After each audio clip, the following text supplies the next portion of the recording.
The mining colony of Kepler 442b had seen better days. What started as humanity's most promising terraforming project had become a struggle for survival after the Zephyrian Empire claimed the system. Now, 3 years into the occupation, the human settlers worked the dangerous crystal mines under alien oversight, their dreams of a new home reduced to quotas and fear.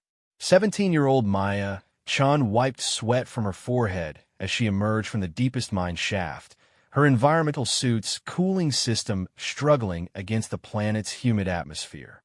The crystal formations down there glowed with an eerie blue light, beautiful but deadly if handled wrong. She had become one of the colony's best crystal extractors, not through choice but necessity. Her parents had died in the initial resistance, leaving her to care for her younger brother Tommy. Another perfect extraction, Maya called out Supervisor Vex, one of the few Zephyrians who treated humans with something resembling respect. His scaled hide gleamed purple in the artificial lighting of the mining complex. The Empire's buyers will pay well for these specimens. Maya nodded, saying nothing. She had learned early that drawing attention was dangerous. The Zephyrians valued efficiency over personality, and she intended to keep her head down until she could find a way off this rock. Tommy was waiting for her in their small quarters, probably working on his engineering projects with salvage parts. The boy was brilliant with machinery, much like their father had been. As Maya loaded her crystal haul into the transport container, she noticed something odd. One of the deeper tunnels, marked off-limits since the mining operation began, was showing energy readings on her scanner. The device had been her father's, modified to detect rare crystal formations. Now it was picking up something massive. "Hey, Vex," she called out carefully. "My scanner's acting up," showing weird readings from Tunnel 7. The Zephyrian supervisor's expression shifted from mild interest to genuine concern. "Tunnel 7 has been sealed since before we arrived. The readings are probably interference from the planet's magnetic field." But Maya knew her equipment. The signature was unlike anything she had seen before, pulsing with a rhythm that seemed almost organic. More concerning was how the other Zephyrians reacted when Vex mentioned the tunnel. Several of them exchanged glances, their normally confident demeanor replaced by something that looked suspiciously like fear. That night, Maya lay in her narrow bunk listening to Tommy's steady breathing from across their small room. The colony's lights dimmed automatically at 2,200 hours, plunging their sector into the artificial night that helped maintain human circadian rhythms. But sleep would not come. The readings from Tunnel 7 haunted her thoughts. In 3 years of mining, she had never seen energy signatures like that. She made her decision. Slipping from her bunk, Maya grabbed her environmental suit and scanner. The colony's security was designed to keep people out, not in, and she knew the patrol schedules well enough to avoid detection. The mining complex was a maze of tunnels and chambers carved into the planet's crust, but she had explored every accessible inch during her off hours. Tunnel 7's entrance was sealed with both human and Zephyrian technology, an unusual collaboration that suggested whatever lay beyond was important to both species. Maya's modified scanner detected the security system's weak points, legacy code from her father's original mining programs. It took her 20 minutes to create a temporary bypass, just long enough to slip inside. The tunnel descended at a sharp angle, deeper than any of the active mining shafts. Maya's suit lights illuminated walls of natural crystal formation, their blue glow intensifying as she descended. The energy readings on her scanner grew stronger with each step, that strange organic rhythm becoming more pronounced. After an hour of careful descent, the tunnel opened into a vast cavern that took Maya's breath away. The walls were lined with crystal formations the size of trees, their blue light casting dancing shadows throughout the space. But what dominated the cavern was the structure at its center. It was clearly artificial, yet unlike anything human or Zephyrian. Smooth curves of an unknown black material rose from the cavern floor, forming what could only be described as a nest. And within that nest, partially buried in smaller crystal formations, was an egg. Maya approached slowly, her scanner practically screaming with energy readings. The egg was enormous, easily 3 meters tall, its surface a deep emerald green that seemed to shift and swirl with internal light. Heat radiated from it even through her environmental suit, and that rhythmic pulsing was coming from within. As she circled the structure, Maya noticed carved symbols along its base. They were not Zephyrian, nor any human script she recognized. The carvings seemed to tell a story, depicting winged creatures of immense size and what looked like battles among the stars. One symbol repeated throughout the narrative, a stylized dragon breathing what appeared to be cosmic fire. Dragons, Maya whispered inside her helmet. But that's impossible. On Earth, dragons have been myths and legends. But standing before this massive egg in an alien cavern, surrounded by technology that predated both human and Zephyrian presence on the planet, Maya began to understand why Tunnel 7 had been sealed. Her scanner detected movement from within the egg. Whatever was inside was alive and growing stronger. The energy patterns suggested it was close to hatching, perhaps within days. Maya realized she was witnessing something unprecedented in human experience, the birth of a genuine dragon. But as she studied the readings more closely, another pattern emerged. The creature's life signs were weakening. Despite its apparent readiness to hatch, something was wrong. The energy field surrounding the egg was fluctuating wildly, and the temperature was dropping. Maya's training as a crystal extractor had taught her to recognize energy system failures. The alien nest was some kind of incubation system, and it was failing. Without intervention, whatever was inside the egg would die before it could be born. She spent the next hour documenting everything she could with her scanner and taking detailed images. The technology was beyond her understanding, but the failing power patterns were familiar enough. Some kind of external energy source had been cut off, leaving the incubation system running on reserves that were nearly depleted.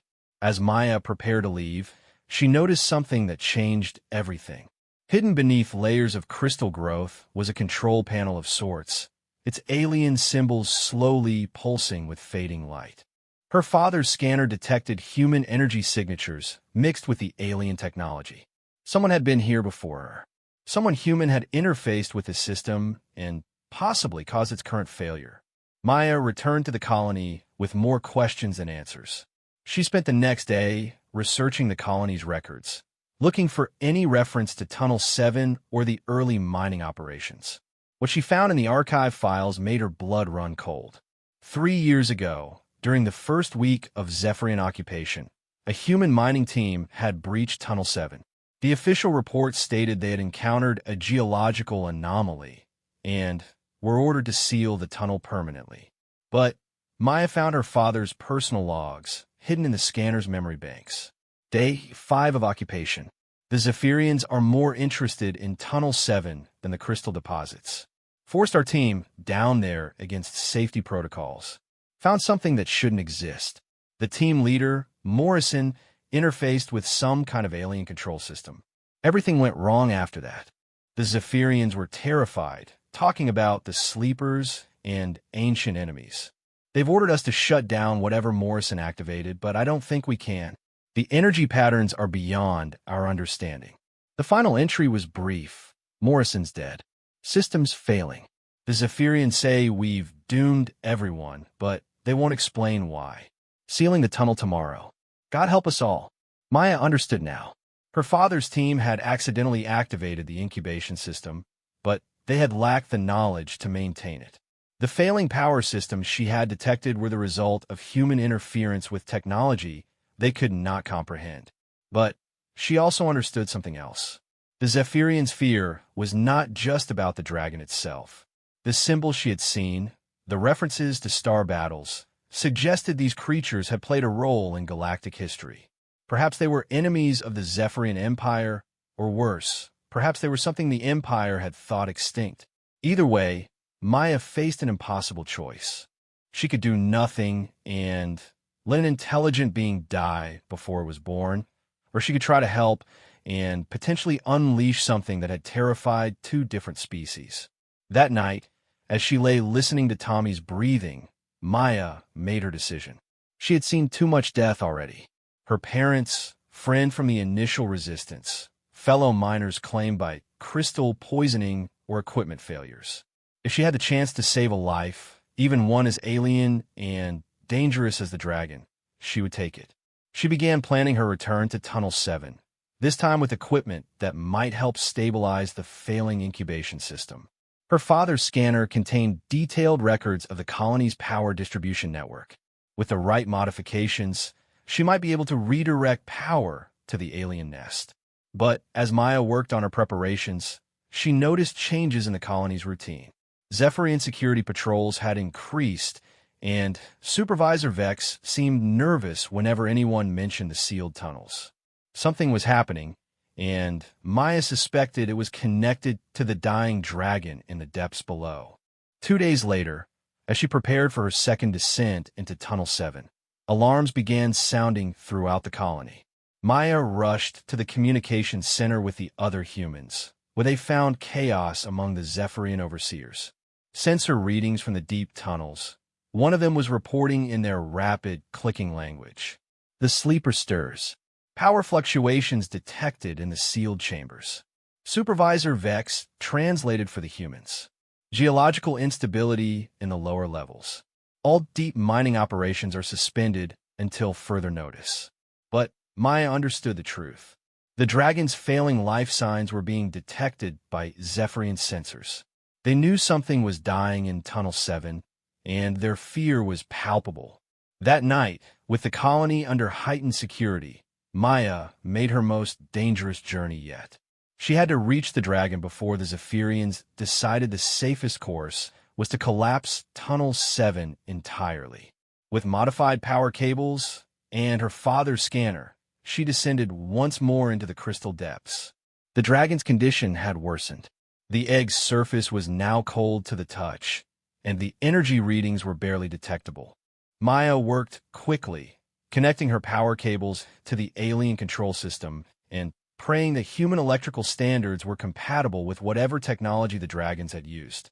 As power flowed into the incubation system, the cavern came alive. Crystal formations began glowing brighter, and the alien symbols on the nest pulsed with renewed energy. But most importantly, the egg began to warm, and the rhythmic pulsing of the life within grew stronger.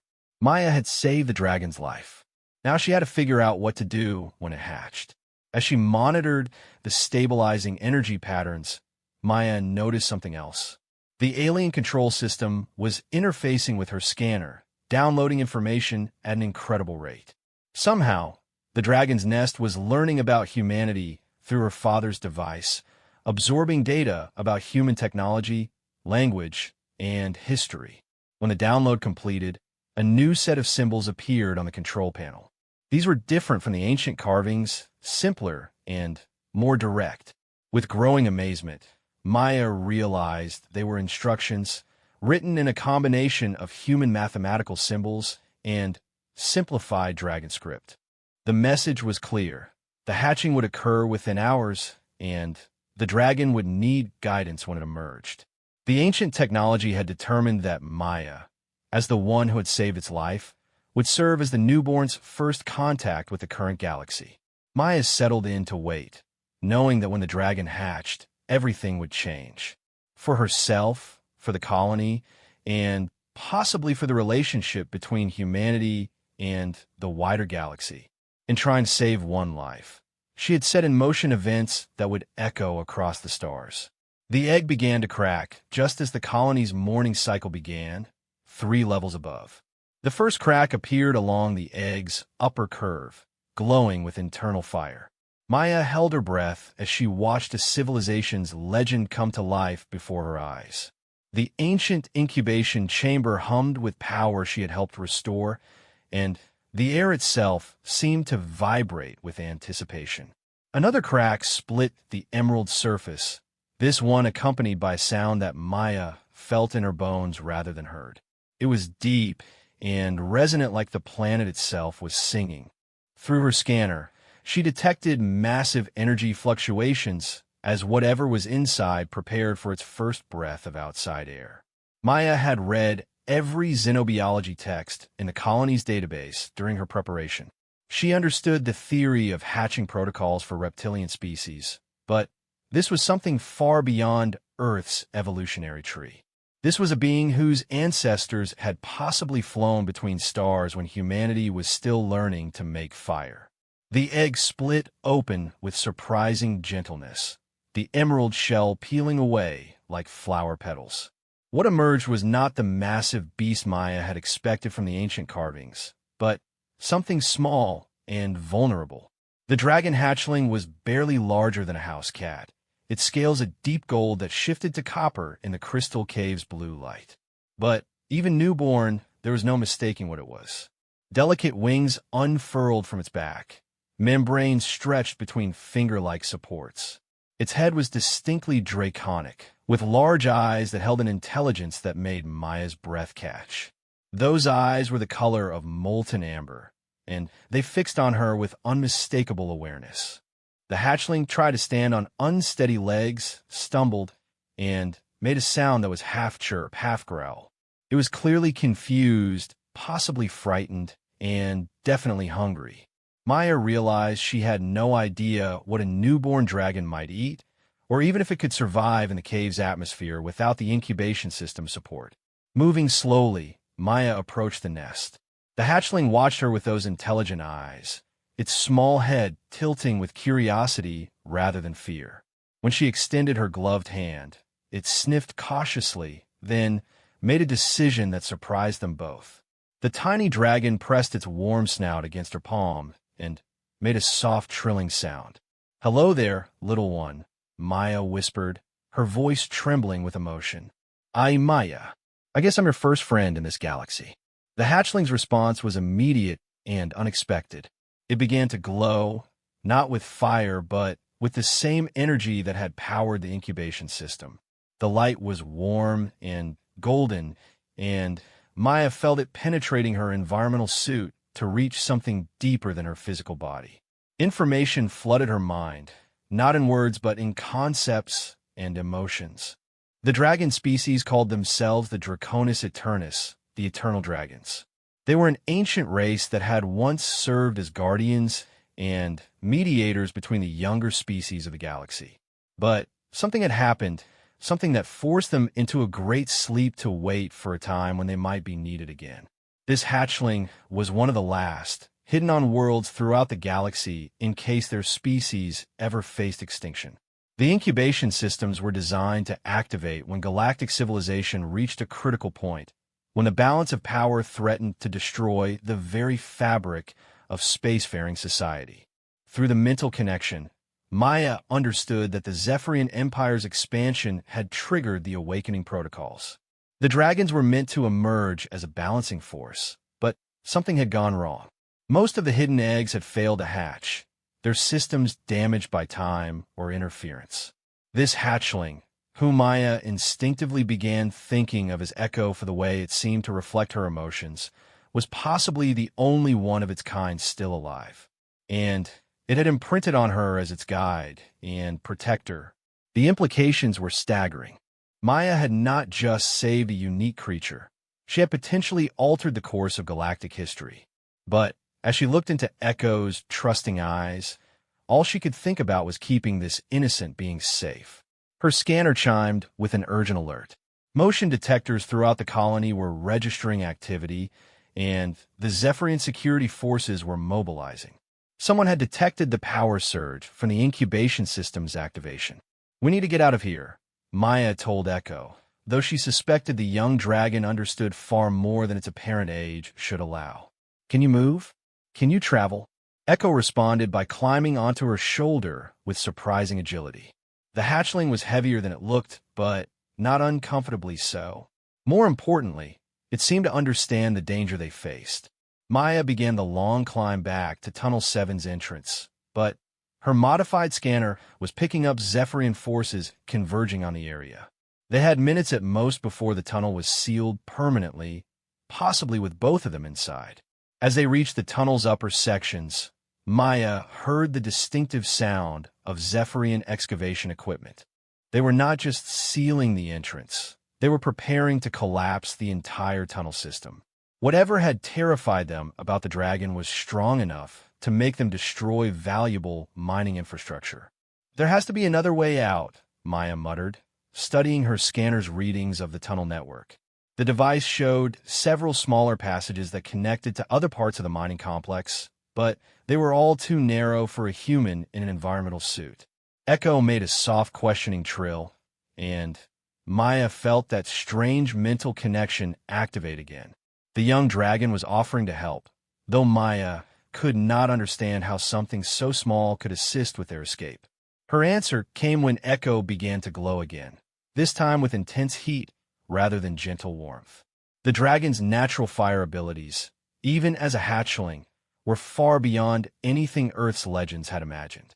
Focused correctly, that fire could cut through solid rock. "You want to make our own exit?" Maya asked, and Echo's enthusiastic chirp confirmed her guess.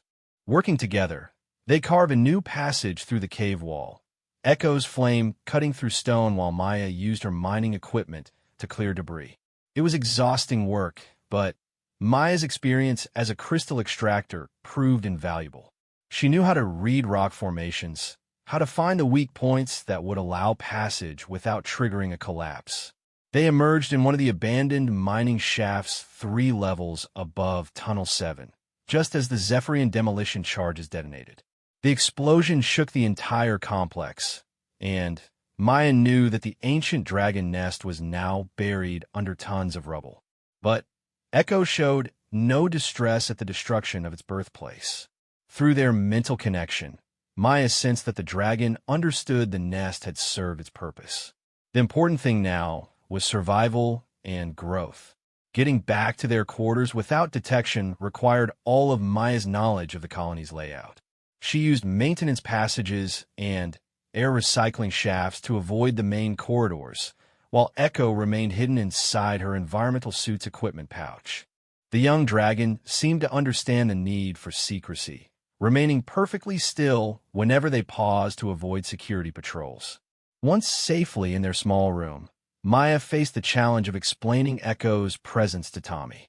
Her younger brother was brilliant, but also notorious for his inability to keep secrets. However, when she finally revealed the golden hatchling, Tommy's reaction surprised her. "A dragon," he whispered, his eyes wide with wonder. "An actual dragon. Maya, do you understand what this means?"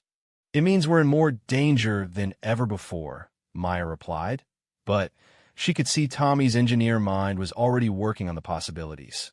"No, you don't understand," Tommy said, gently extending his hand for Echo to sniff. "I've been studying the Zephyrian technology they use in the mining equipment. There are gaps in their engineering, fundamental problems they solve through brute force rather than elegance. But if dragons are real, if they really did travel between stars, their technology must be incredibly advanced." Echo chirped approvingly at Tommy's reasoning, and Maya felt the dragon's amusement through their connection. Apparently, humans' tendency to think of problems in terms of engineering solutions was something Echo found endearing. Over the following days, Maya and Tommy developed a routine for caring for their unusual guest. Echo grew rapidly, adding several inches in length each day, but remained small enough to hide when necessary. The young dragon's intelligence was remarkable, learning human speech patterns by listening to their conversations and beginning to understand the basic principles of human technology. More importantly, Echo proved to have an intuitive understanding of crystal formations that far exceeded anything Maya had learned through years of mining. The dragon could sense structural weaknesses, predict fracture patterns, and even identify which crystals contained the rare elements the Zephyrians valued most. This ability proved crucial when Supervisor Vex began asking questions about Maya's recent extraction successes. Her yields had improved dramatically since Echo's hatching, partly due to the dragon's guidance, and partly because their mental connection allowed Maya to process information in new ways. "Your efficiency ratings are remarkable," Vex told her, during a routine evaluation. The Empire's buyers are specifically requesting crystals from your extractions. How are you identifying the highest quality formations? Maya had prepared for this question. My father left detailed geological surveys in a scanner. I've been using his research to target the most promising deposits. It was not entirely a lie, but it was not the complete truth either. Echo's presence was their secret, one that could mean death for all of them if discovered. But keeping that secret became more difficult as Echo's abilities manifested. The young dragon's fire grew stronger daily, and its mental connection with Maya deepened. Through their bond, Maya began to understand concepts that had never occurred to human scientists, possibilities for technology that could revolutionize space travel, communication, even the basic understanding of physics. Echo was not just a remarkable creature. It was a living repository of knowledge from a civilization that had mastered technologies humanity could barely imagine. The dragon species had developed ways to manipulate space and time, to communicate across galactic distances instantaneously, to create materials stronger than anything in human experience. But with that knowledge came responsibility. Maya realized that Echo's survival might be crucial not just for its own species, but for the future of all galactic civilization. The Zephyrian Empire's expansion was creating instabilities that threatened multiple star systems. The dragons had been designed by their ancestors to serve as a balancing force, to prevent any one species from gaining too much power. Echo was possibly the key to stopping a galactic war before it could truly begin. However, their growing connection also revealed disturbing information about the current state of the galaxy. The Zephyrian Empire was not the only threat. Through genetic memory inherited from its ancestors, Echo knew of other dangers stirring in the dark spaces between stars, ancient enemies that the dragons had once fought to a standstill. The galaxy needed dragons now more than ever, but Echo was alone, cut off from its own kind with no way to contact any other surviving members of its species. The burden of entire civilizations might rest on the shoulders of one young dragon, and the human girl who had saved its life. Maya understood that their situation could not remain stable indefinitely. Echo was growing too large to hide easily, and its abilities were becoming too powerful to contain. Soon, they would have to make a choice: reveal Echo's existence and face the consequences, or find a way to escape the colony entirely. But escape seemed impossible. The Zephyrians controlled all space traffic in and out of the system, and humans were not permitted to leave without special authorization that was almost never granted. They were effectively prisoners on their own colony world. That changed when long-range sensors detected an approaching fleet. The ships were not Zephyrian, and their energy signatures did not match any known human vessels. As the colony's defense systems activated and fear spread through both human and Zephyrian populations, Maya felt Echo's excitement through their mental bond. The young dragon recognized those ships. After 3 years of isolation, Echo's people were finally coming home. The approaching fleet caused panic throughout the mining colony. Zephyrian commanders barked orders in their rapid clicking language while human workers were herded into emergency shelters. Through the colony's observation windows, Maya could see ships unlike anything in human or Zephyrian design. They moved with impossible grace, their hulls seeming to bend light itself around sleek curves that hurt to look at directly. Echo pressed against Maya's side, the young dragon's excitement almost overwhelming their mental connection. Through their bond, Maya experienced fragments of genetic memory, images of vast fleets of similar ships carrying dragons between the stars and ages past. These were not invaders, Echo conveyed, but protectors returning after their long sleep. Maya, Tommy whispered urgently, the Zephyrians are preparing to fight. They're powering up the defense platforms and scrambling their attack squadrons. Through their shared connection, Maya felt Echo's distress. The young dragon understood that a battle here would be catastrophic for everyone involved.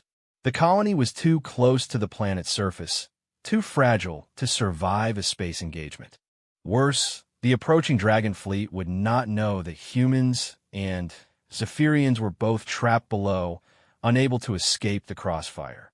"We have to do something," Maya said, though she had no idea what two humans and one young dragon could accomplish against the combined forces gathering above their heads. Echo chirped softly and began to glow with that familiar golden energy. But this time, the light was different, more focused, and purposeful. The dragon was not just communicating with Maya, but reaching out through space itself, using abilities that its species had developed over millions of years of galactic travel. Maya gasped as her consciousness expanded beyond her physical body, carried along by Echo's mental reach. Suddenly, she could sense the dragon fleet above, dozens of ancient minds awakening from their long slumber. But she could also feel their confusion and anger. The dragons had awakened to find their hiding places disturbed, their carefully planned emergence schedule disrupted by the premature activation of one nest. Through Echo, Maya tried to communicate with the fleet, sending images and emotions rather than words. She showed them the mining colony, the trapped humans, and Zephyrians, the accidental activation of the incubation system. Most importantly, she conveyed Echo's trust in her, the bond they had formed, and the young dragon's desperate desire to prevent a battle that would claim innocent lives. The response was immediate and overwhelming. Ancient minds, vast and alien, focused their attention on the small mining colony and the unprecedented situation developing there. A human had bonded with a dragon hatchling, something that had never occurred in their species' long history. More intriguingly, this human had saved the hatchling's life, demonstrating the kind of selfless courage that dragons valued above all other qualities. But the fleet's leader, an ancient dragon whose consciousness felt like standing before a living mountain, was not entirely convinced. Humans were unknown to them, a species that had developed space travel in the brief time the dragons had been sleeping. The leader's skepticism was understandable, but it was also dangerous. One thought from that ancient mind could reduce the colony to ash. Maya felt Echo gathering courage, the young dragon preparing to do something that terrified it. Through their bond, she sensed what Echo intended, and her heart nearly stopped. The hatchling was going to reveal itself to the Zephyrians and humans alike, breaking cover to prevent a battle that could destroy everyone it had come to care about. "No," Maya whispered, but Echo was already moving. The young dragon scrambled to the observation window, spread its wings wide, and began to burn with inner fire. The sight of a living dragon, even a small one, sent shockwave through both human and Zephyrian personnel. Emergency alarms wailed as sensors detected the massive energy signature of a being that should not exist. But Echo was not finished. The dragon opened its mind fully, broadcasting its presence to every ship in the system. The effect was immediate and dramatic. Zephyrian attack squadrons stopped their attack runs, their pilots overwhelmed by telepathic contact with a species their culture had relegated to myth. The dragon fleet above halted their own preparations as they sensed one of their own among the strange collection of beings below. In the sudden silence that followed, Maya made a decision that would change her life forever. She stepped beside Echo at the observation window, placed her hand on the dragon's warm scales, and opened herself completely to the mental network that Echo had created. Her consciousness exploded across the system, touching every mind present. She felt the confusion of Zephyrian soldiers, the terror of human colonists, the ancient wisdom of the dragon fleet. But through it all, she maintained focus on a single message. They were all trapped together, all vulnerable, all capable of choosing cooperation over destruction. Maya showed them images from her own memories, the years of working alongside Zephyrians in the mines, the moments of mutual respect that had developed despite the circumstances. She shared her father's logs, his documentation of the accidental discovery of Tunnel 7, the fear and confusion that had led to its sealing. Most importantly, she conveyed her determination to protect Echo, not as a weapon or tool, but as a friend who deserved to live and grow in safety. The response from the Dragon Fleet was swift and decisive. The ancient leader, the mountain-like consciousness that had been prepared to destroy anything that threatened dragonkind, found itself moved by Maya's memories. Here was a young human who had risked everything to save a life, asking for nothing in return except the chance to keep a friend safe. Communication channels crackled to life throughout the system as the Dragon Fleet's leader spoke directly to both human and Zephyrian forces. The voice was like controlled thunder, speaking in perfect galactic standard that every ship could understand. I am Chronaxus the Eternal, first speaker of the Dragon Concordium.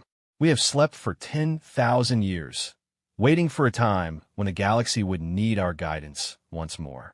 That time has come. Maya felt Echo's pride and excitement as the young dragon recognized the legendary figure from its genetic memories. Chronaxus was the architect of the Great Sleep, the dragon who had convinced their entire species to enter hibernation rather than rule over the younger races of the galaxy.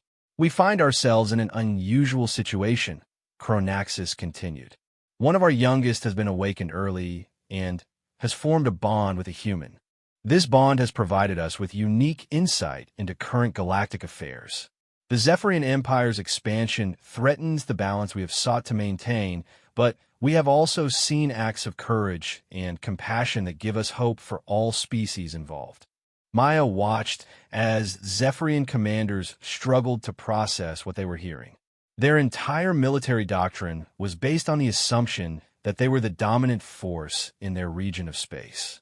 The sudden appearance of a species more advanced than their own had shaken their worldview to its foundation.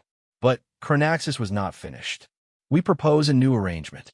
The human colony will be granted independence, free to develop according to their own desires. The Zephyrian Empire will withdraw from this system and agree to negotiate new borders that respect the autonomy of other species. In return, the Dragon Concordium will share certain technologies that will benefit all parties involved. It was an offer that neither side could refuse, backed by the overwhelming power of the Dragon Fleet. But Maya sensed that Chronaxus was genuinely interested in a peaceful resolution, not an imposing dragon will through force.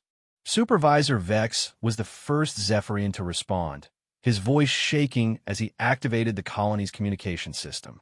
Honored Chronaxus, the Zephyrian Empire accepts your proposal. We will begin immediate withdrawal from this system and request formal negotiations regarding border adjustments. The human colonial governor, who had been silent throughout the occupation, found his voice at last. On behalf of the Kepler 442b colony, we accept independence and pledge to work toward peaceful relations with all species. But the most important communication came from Echo itself. The young dragon projected its thoughts directly to Chronaxus, sharing the experiences of the past few days, the bond with Maya, and the hope that dragons and humans might work together in the future. Chronaxus's response was warm with approval. Young Echo has chosen well. The bond you have formed demonstrates the potential for cooperation between our species. We invite the human Maya to serve as the first dragon-human ambassador, should she choose to accept such a role. Maya looked down at Echo, who gazed back with those intelligent amber eyes. Through their connection, she felt the dragon's complete trust and affection. This small creature had changed her life, had given her purpose beyond mere survival. Now, they were being offered the chance to help shape the future of galactic civilization. I accept, Maya said simply, her voice carrying through the colony's communication system to every ship in the fleet. The days that followed were a whirlwind of change. The Zephyrian forces withdrew with surprising grace, many expressing genuine relief at the end of hostilities. The Dragon Fleet remained in system, their ancient ships serving as both protectors and teachers as they began sharing technologies that would revolutionize human space travel. Echo grew rapidly under the care of dragon healers who arrived from the fleet, but The young dragon never forgot its bond with Maya.